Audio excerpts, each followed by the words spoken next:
Hello, good evening. My name is Brock. I'm one of the team members with AutismBC. Thank you for coming today to our AutismBC talks of understanding the parent and caregiver perspectives on the Family Connection Centers. This presentation is for us to be able to explain some of the results and the key findings and suggestions from our parent survey, which we sent out to our community and many community members across British Columbia. We had overwhelming outcry from our members, and we wanted to be able to produce this report, amplify the voices and concerns of our membership, as well as then report back to our members about what the total summary of the findings were. Lots of people had asked us for that, and that's why we're putting on this presentation. The report is published on our website.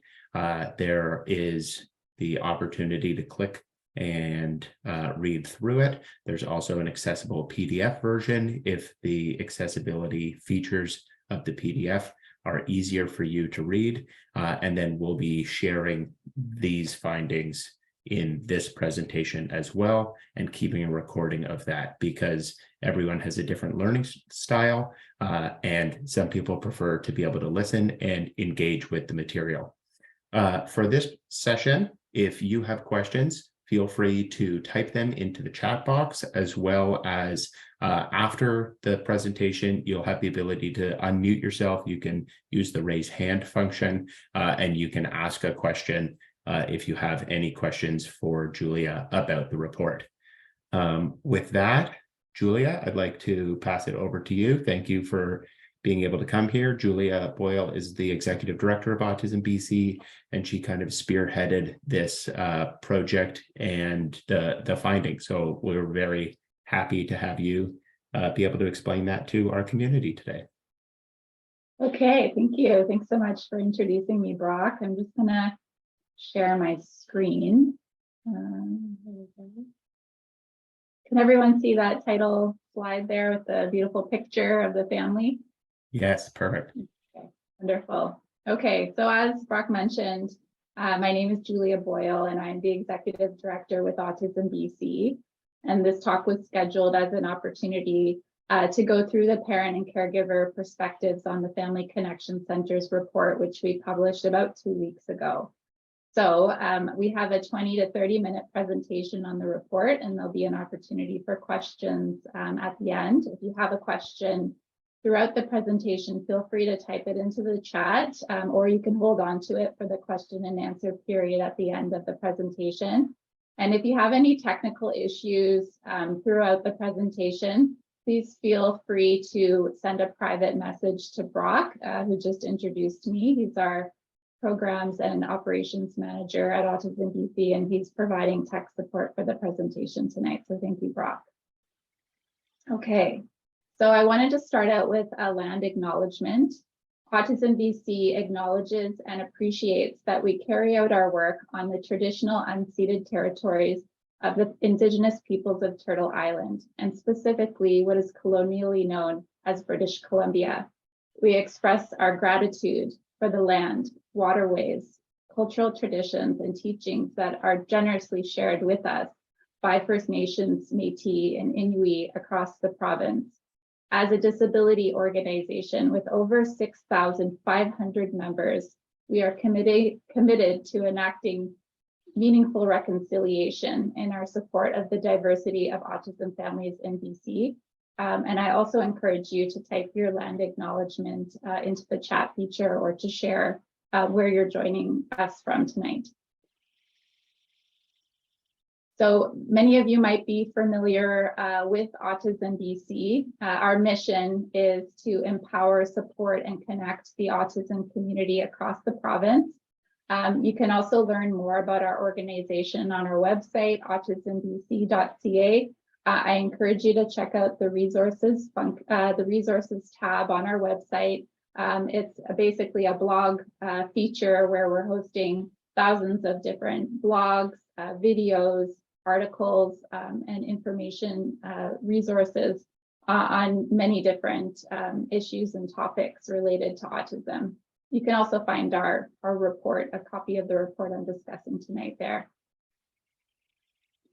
So the purpose of this survey and our guiding research question is as a parent or primary caregiver, how do you think the new family connection centers will impact the accessibility and availability of services for the children on the autism spectrum in your care? So when we started this research project, we first had a much broader scope for the research, and we realized very quickly that we needed to narrow it down. So I do acknowledge that some voices are excluded from this research, as we decided to just specifically focus on those people who would be directly impacted by the decision to move to the family connection centers. As Brock mentioned, our survey was open for 3 weeks in April, and we had close to 2,000 people respond. And in the end, we ended up using the responses of 1,563 parents. So the difference there is there were some bots that had filled out our survey, and also there were some parents and caregivers that only filled out a few questions, and they weren't meaningfully a part of the research. So in the end, we had over 1,500 parents and caregivers, which was really great, because I believe that that's the number that the Ministry of Children and Family Development also consulted with when they were designing this new service model. So as I mentioned, there were people that were excluded from participating in our survey, and some of those who would have liked to share their stories in the project if it had been designed for them. In particular, those are autistic adults, parents and caregivers who support autistic adults, professionals and service providers, and many other people across BC who aren't represented in this study. And I just wanted to take a moment to acknowledge what this study specifically was designed for. So with that being said, we're going to move now into the survey results, which I'm sure is why you're all joining in tonight or watching this video at a later time. So we have 10 key findings that I'm going to go through and just summarize.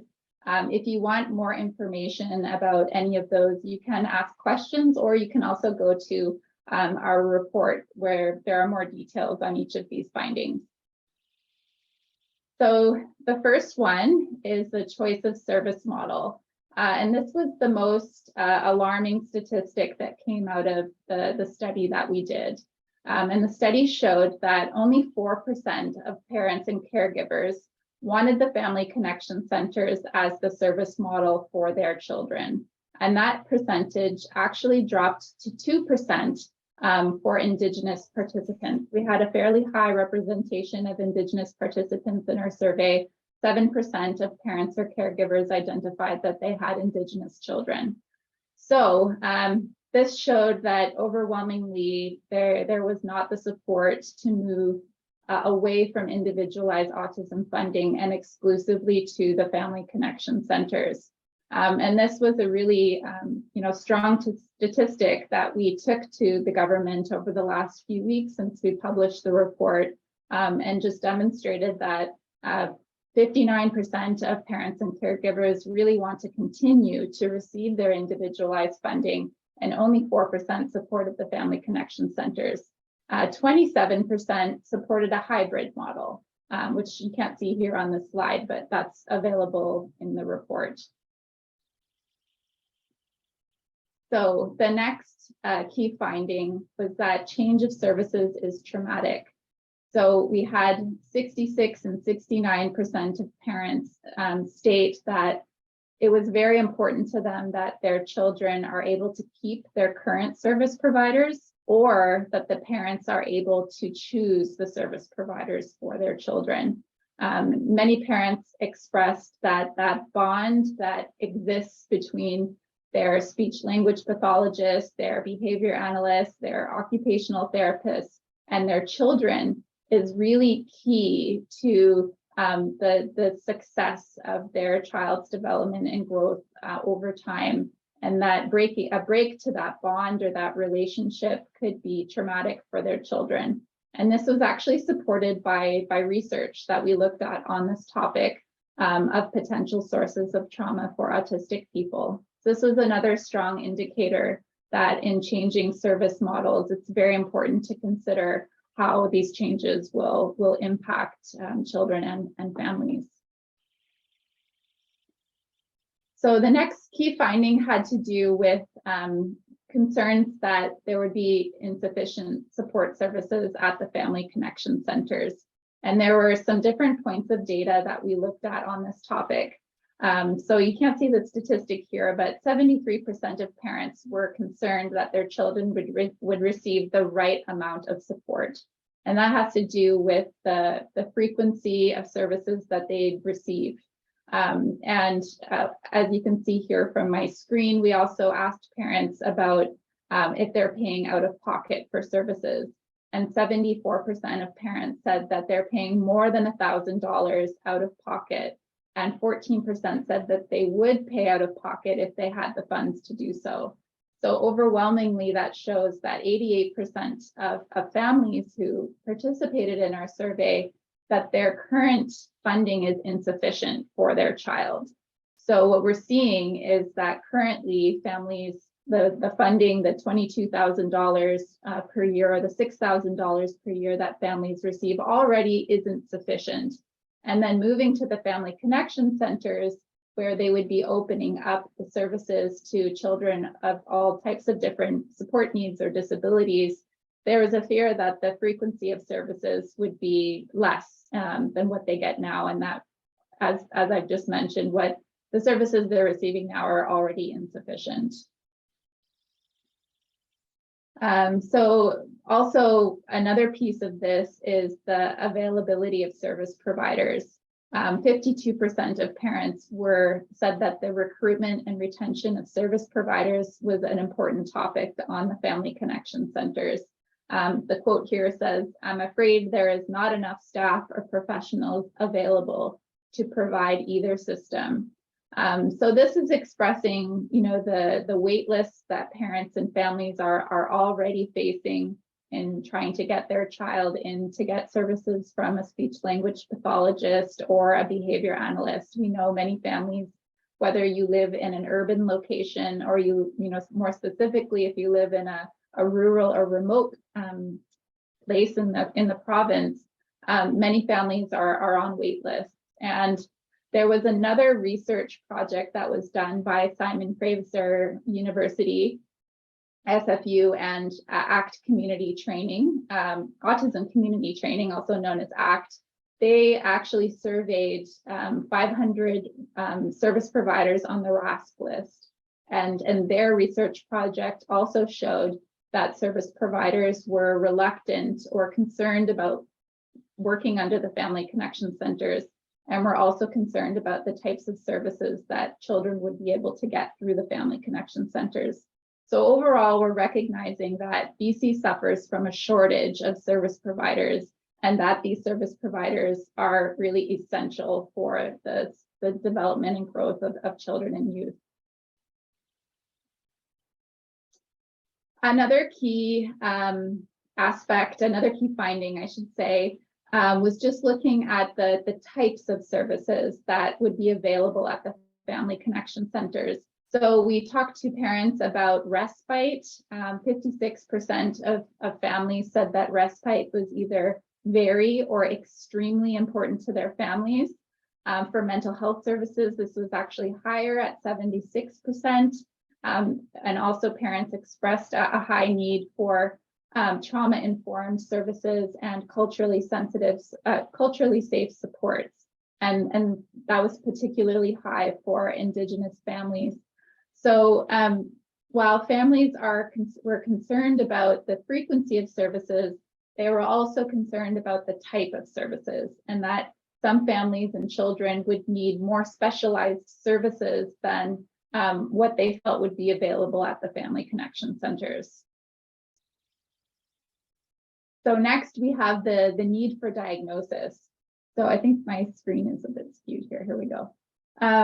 So in moving to a needs-based model and moving away from a need for a diagnosis to be able to access services, we wanted to find out if parents felt that a diagnosis would still be necessary for their child's development and growth if they were to move to a needs-based model. And 85% of parents said yes, that they wanted their child to be assessed by a trained clinician that knew specifically what autism is and knew how to assess their child, and that the assessments from the family connection centers would be insufficient, is basically what parents told us in our report, that the diagnosis is really key to understanding more specifically what their child needs in the short and in the long term.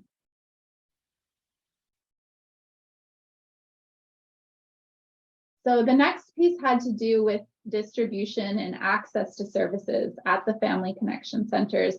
So this had to do with the location essentially of where you would be getting services. If you needed to go into one of the 40 hubs available across the province, or if you weren't able to do that, would you be accessing services over the internet? Would you be accessing satellite services? It was difficult to get a clear idea from government. It's more specifically what the options would be for families. So we wanted to talk to families about that. And when we asked families if distance services offered over the internet, so over Zoom or something like that, we asked them if that would be a helpful way for their child to access services, 54% said no. And that's a key message to provide, that if you're living in a more rural or remote location and being able to drive to access services at a hub is not available for your family, that you can't rely on internet-based services. That's not going to be sufficient for your child's development and growth. So another key finding for us to present and talk about how families need and want to be able to access services. So back to the assessment piece. So proving needs through the family connection assessments was also an area of concern. 68% of parents and caregivers said that it was important to them how their child will be assessed for services. And many parents expressed that they were concerned that the assessments wouldn't be provided by people with the qualifications that were needed to really understand the needs of their child. And that, like as the quote here says, the system will definitely miss the needs that are more hidden, mental, social, anxiety, etc. I believe each child needs an individual approach to therapy and support. Masking was also brought up by parents in the research as a potential, as something that might prevent people from understanding their needs, because their needs would be essentially masked. So the next question. So while a lot of the key findings I've been speaking with so far are really speaking to parent concerns, we also asked what parents thought the benefits of a needs-based model would be. And this was a really interesting aspect of the research. And despite the fact that parents overwhelmingly wanted to keep their individualized autism funding, they also recognized that there is quite a bit of inequity in the system as it currently is. So they mentioned that the benefits of a needs-based system would be that a child doesn't have to wait 2 years to access services while they're waiting for an autism assessment or waiting for any other type of assessment. So, that barrier of the assessment, having to wait for that until you can access supports, it would be better in a needs-based system for, the moment a need is identified, for a child to be able to go and have the immediacy of support. Parents also talked about how, an autism diagnosis currently guarantees you $6,000 or $22,000 a year, but that is not available for families with kids with other support needs. If you have a child with Down syndrome or a child with FASD, there's an equity in terms of the fact that those children don't receive the same amounts of services. So they did point out some key potential benefits of moving to a needs-based model that were very interesting. So the last finding has to do with consultation, and this was by and large why we wanted to do this research report in the first place. Was from the moment that the announcement was made next year that there'd be a change to the service model. Parents were not feeling like their voices were being heard, and the concerns around consultation and not having meaningful consultation were really quite strong. So only 17% of parents and caregivers that filled out the survey felt that they'd had an opportunity for meaningful consultation. And there were some really strong quotes that came out in the research as well. One here says, meeting after an announcement is not consultation. Repeating the same rhetoric and completely ignoring questions is not consultation.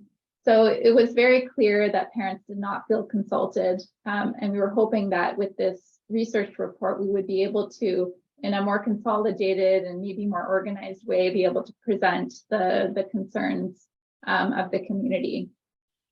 So do we want to pause for any questions here, Brock, before I move on to the recommendations, or should I keep going? We have 3 questions that were emailed into me.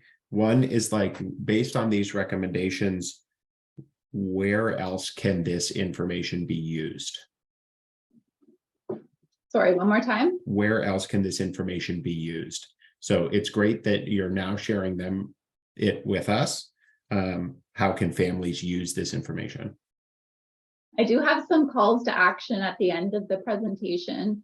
But I mean, essentially, this whole research project was done for 2 reasons. One, so that we could have a report to go and advocate directly with government as AutismBC on behalf of our members and on behalf of families. But we also wanted this research and information to be in the hands of parents, because we know that there's a lot of parent-led advocacy, and there has been a lot of that over the past year. We've seen protests at the legislature. We've seen protests outside of certain MLA offices in the Lower Mainland. We know many parents wrote letters to their MLAs. There were articles in the media. So our hope was that this research report would represent the voices of parents and community members, and that they could take this as a little bit more backup information, and when they're expressing their concerns and advocacy needs with government or in different forums. Yeah, nice. Thank you. You have mentioned that there's inequities in the current system. Has there been any commitment to increase the number of service providers or support? Yes.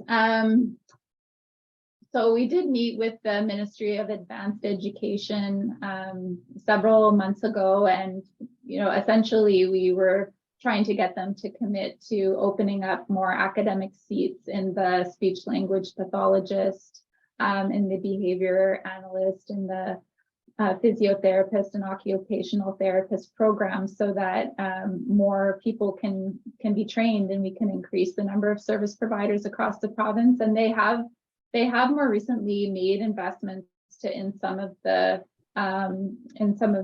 educational opportunities, even double the seats. And they've also looked at making regional cohorts. So that means that the trainings wouldn't be centralized to the Lower Mainland, but that they would be running educational programs more so across the province, like in the north, in the interior, and also on Vancouver Island, so that you're training service providers from those communities.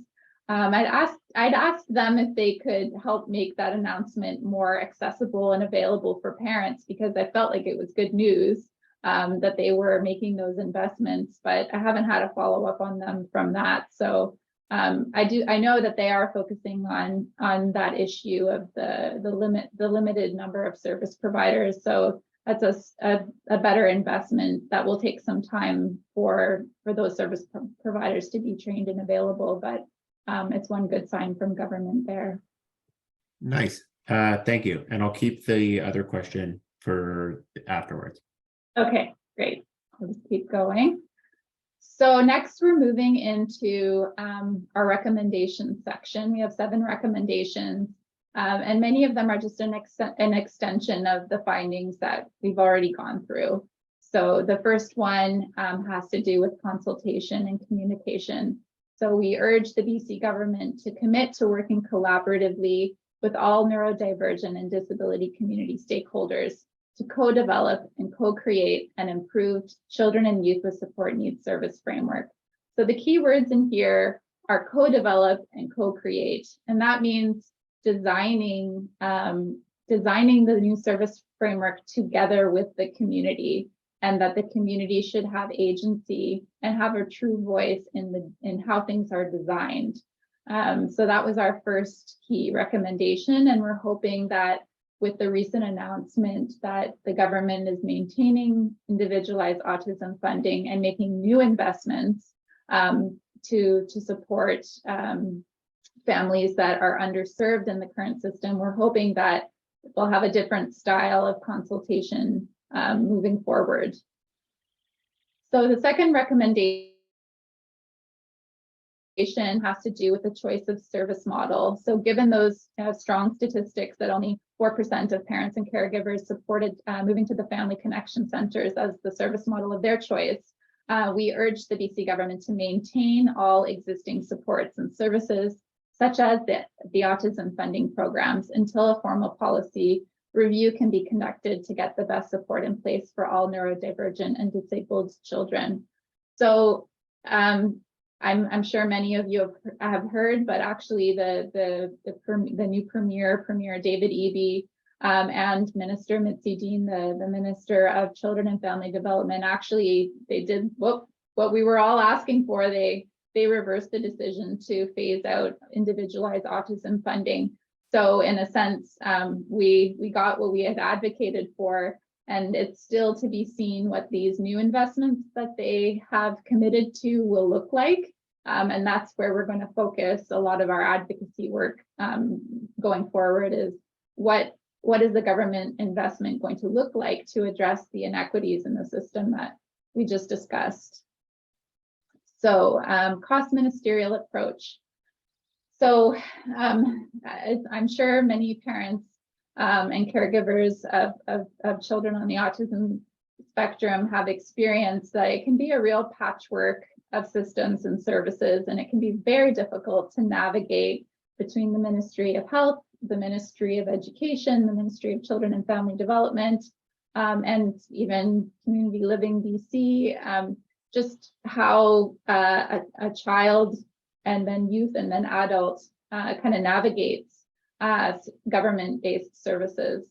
So what we are asking for, urging the BC government to plan and execute services through an interagency, interministerial approach. So it's basically exploring wraparound services to support neurodivergent and disabled people across their lifespan, rather than them having different assessments and different services and different frameworks under each ministry. And hopefully that will alleviate some of the stress and demand and supporting your children. So Truth and Reconciliation and the United Nations Declaration on the Rights of Indigenous People. So it's been interesting over the past year. We've been working closely with some Indigenous leaders, particularly the Union for BC Indian Chiefs, who have not been in support of the decision made by the government last year to change the service framework. So we've been calling on the government to, at a minimum, meet the basic standards set out in UNDRIP and the TRC calls to action concerning consultation and services for Indigenous people, and essentially to be respecting the agency that Indigenous people should have over the services that Indigenous children receive.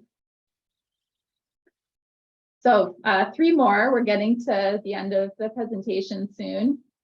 So investing in assessment and diagnostic services.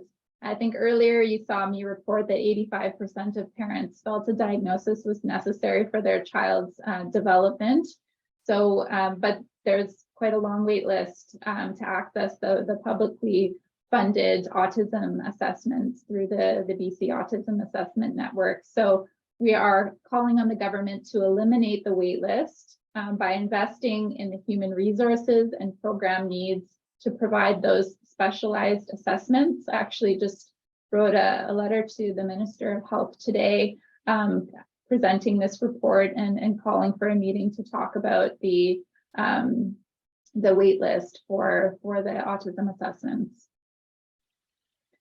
So training, recruitment, and retention of service providers. Again, this is a recommendation that there's quite a bit of willingness from government to hear and invest in the training and recruitment for service providers to eliminate the 1 to 2 year wait list for speech language pathologists, occupational therapists, physiotherapists, and board certified behavior analysts. And the last one is protecting and supporting mental health. We urge the BC government to integrate wraparound mental health and flexible respite services to all children and youth with support needs programs as a part of their core service approach and delivery.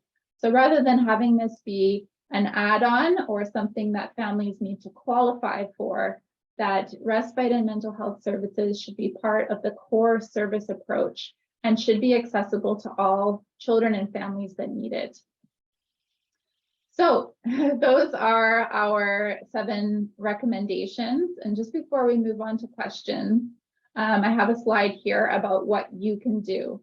So you can use this report to write a letter to your MLA, or you can write a letter to your MLA using your own lived experience, or for those of that of your children, and attach our report. We have met with many MLAs over the past year in the advocacy work that we've been doing, and they do talk about the letters that they receive, and they talk about the numbers of letters that they receive.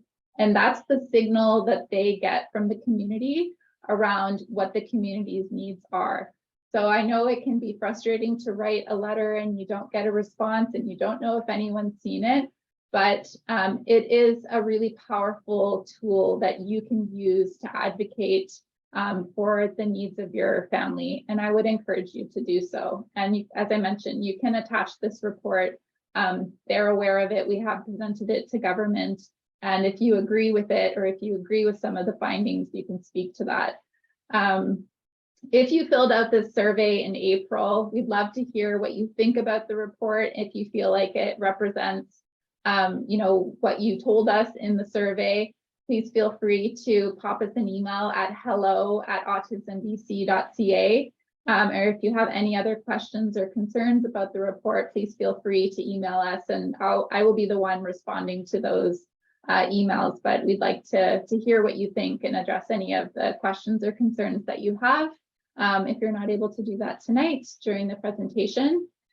We also have some social media posts and pages that are circulating.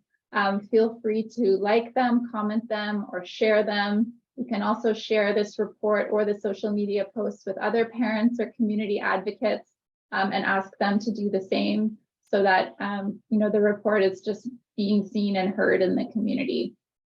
And lastly, I just wanted to say that a summarized version of this report is going to be available in early 2023. I know when you open a report that's over 100 pages long, it can be pretty daunting.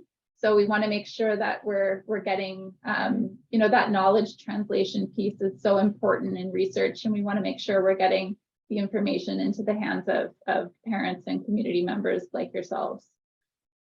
So those are a few things that you can do to call to action from this research that we've done.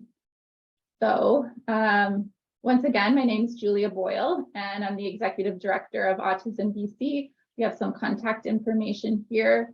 So feel free to reach out later on after this session, or if you're watching this video at another time, please feel to reach out with any questions that you might have.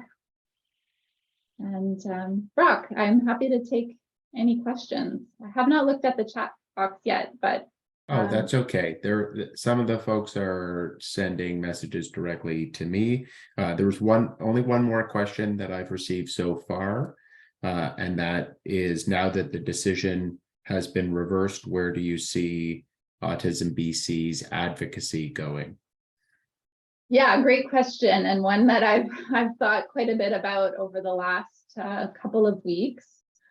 Yeah, I'm hoping that with the new leadership under Premier Eby, that we'll be able to have a different relationship and a different consultative process with government moving forward. We're grateful that they've maintained individualized autism funding for the families that are benefiting from that and really want to keep that. But I'm mostly curious about this new investment piece that they've announced, that there will be new investments to address the needs of underserved children and families. So we will be working together with other leaders and families and service providers across the disability community to make recommendations like we did in this report, and how government can move forward to serve those underserved community members. So I think that will be a key aspect. There are many autistic children that are underserved by individualized autism funding. And then there are also many children with other support needs that aren't getting the services that they need. So I think that's where the focus should be in moving forward. And we're hoping to have a better and more collaborative relationship with government in the coming weeks and months.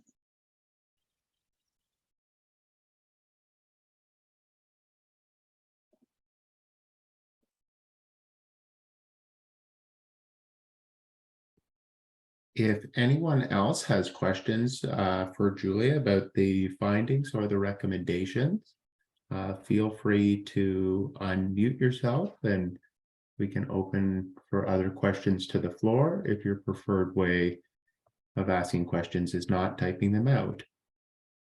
If you need time to think about it, the contact details were there as well.